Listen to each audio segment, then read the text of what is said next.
Hello, this is Brian. I'm just going to show off my PA32 Cherokee 6 and kind of provide an overview of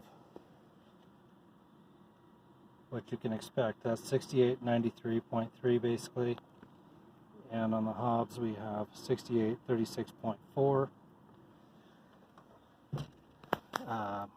Pilot side brakes, no brakes on the passenger side. We got 4 tank selector,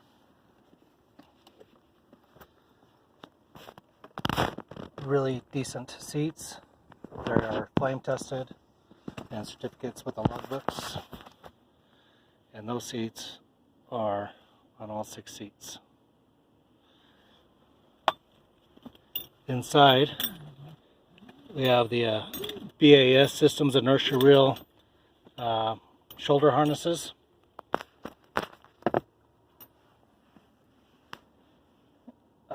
2 cup holders that are just, they sit there and there's nothing permanently attached to the plane. So this one here, my fire extinguisher is in there, but it holds water.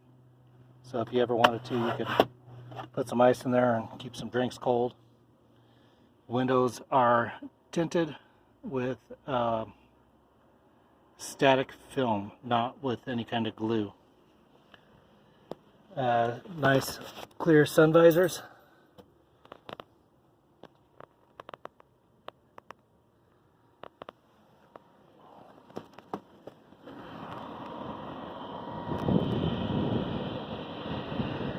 Picture of the glass.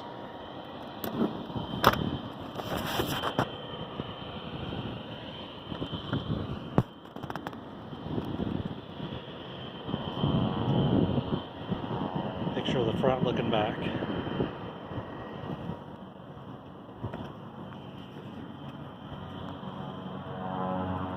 I've never been crazy about the anti-skid. I thought about replacing that, but never gotten around to it. The wingtips need to be repainted.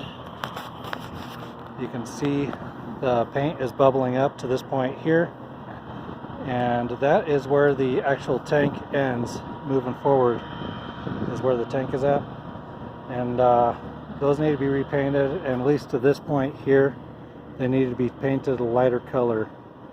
So my thought was to go diagonally across here with white and then go ahead and finishing up the tank in blue, but haven't done that.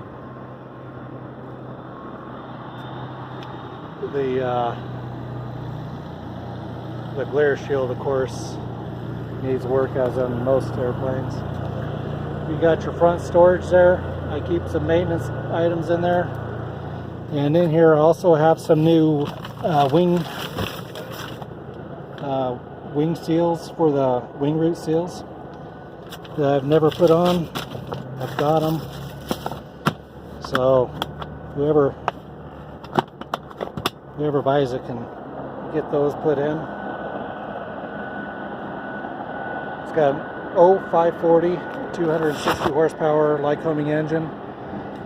The propeller had an Iran a few years ago. One of the seals started leaking, and we did an Iran on it. The blades are in good shape.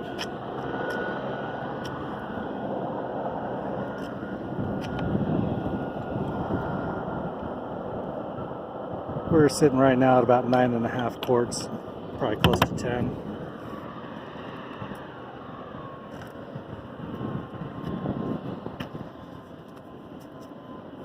You got the nose gear fairing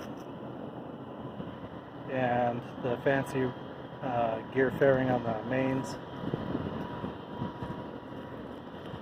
Then here again on this wingtip, you can see the same bubbling up from the heat. It should have never been painted dark blue.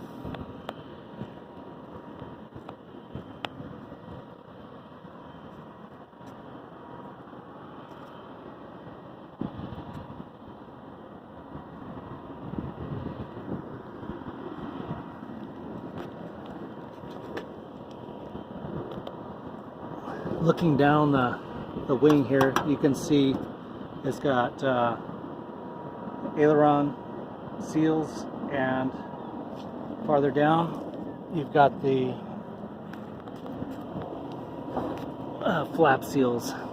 This is supposed to increase climb performance and increase your cruise speed slightly. I'll go in the back door here.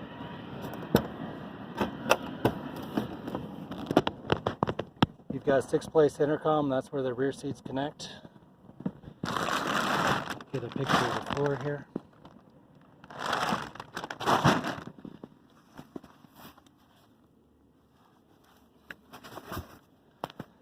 Again, the seats go all the way back, nice and comfortable.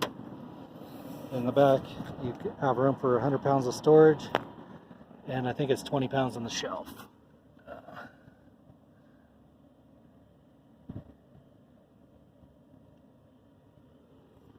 And the ELT, the data plate's back there. ELT is located behind that bulkhead. This door was replaced in 1974, and I couldn't find a door whisperer, but it's made of fiberglass, and apparently they are fitted to the plane, and this one needs to be heated kind of diagonally in order to match up, so it fits nice and snug along the seam here. But as it gets down to here, it flares out just a bit. I thought about attempting it myself, but I lacked the guts to make that happen.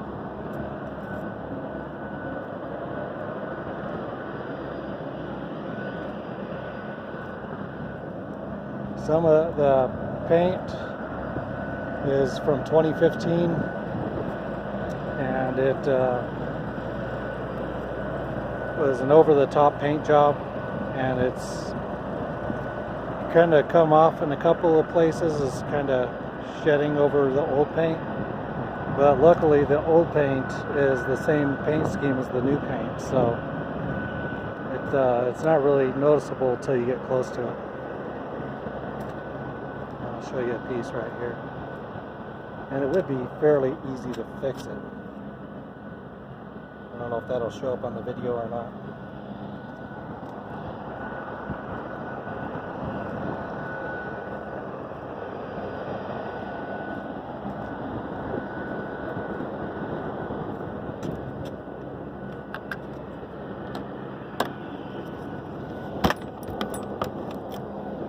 Close that up, and we'll go ahead and start it up real quick.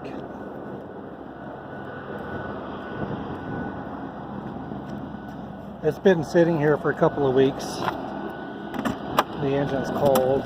It's probably 45 degrees outside right now. And I've never had any problems starting this plane. It fires right up.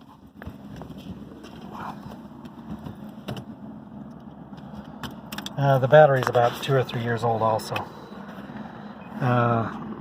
Master on, fuel pump on. Mixture rich. 2 quick pumps of the throttle, and it's got a SureFly, so no need to switch the switch the mags back to left. Give it a crank. Might take 2 hands.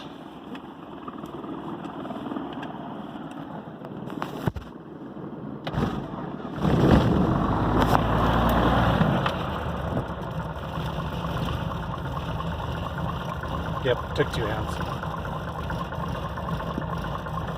So you can see the oil pressure is coming out.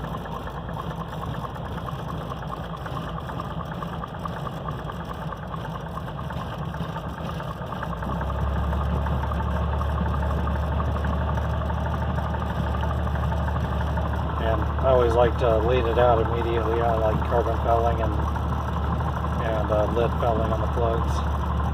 Do that, and you can usually go an entire year without cleaning your plugs. It's got safe taxi on the GPS, which is kind of nice.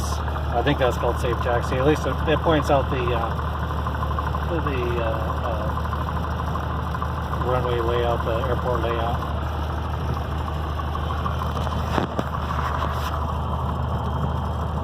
Airfield altitude is actually about 445.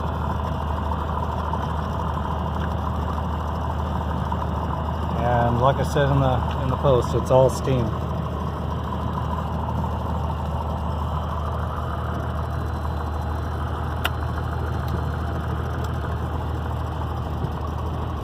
I didn't like how I only had current to draw on my alternator, so I have this just a little plug or anything for charging up my iPad and whatnot, and it actually gives me a voltage, so that's kind of nice. It's got a Garmin ADS-B, I think it's a 325 GTX, I want to say, and all the radio stack works, the flight slope and ILS VOR work. And I've got a couple extra pieces in the garage for things I've replaced, and also an old radio that came with it.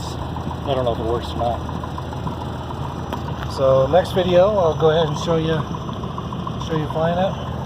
I got an air gizmo, but that's not going to go with it. Thank you. Oh, hold on. I'm going to jump out, and oh yeah, the emergency brakes work. I'm going to go ahead and shut her down.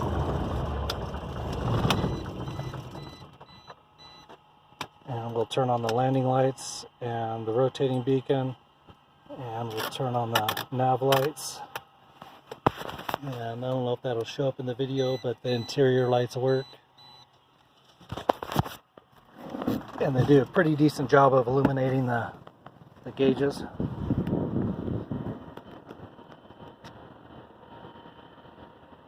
Strobe works.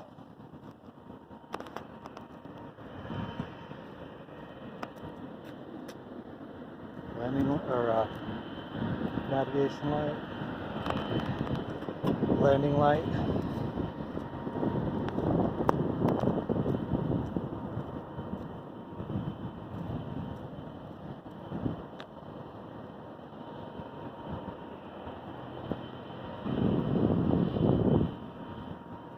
All right. Thank you very much. I'll get back with a flight.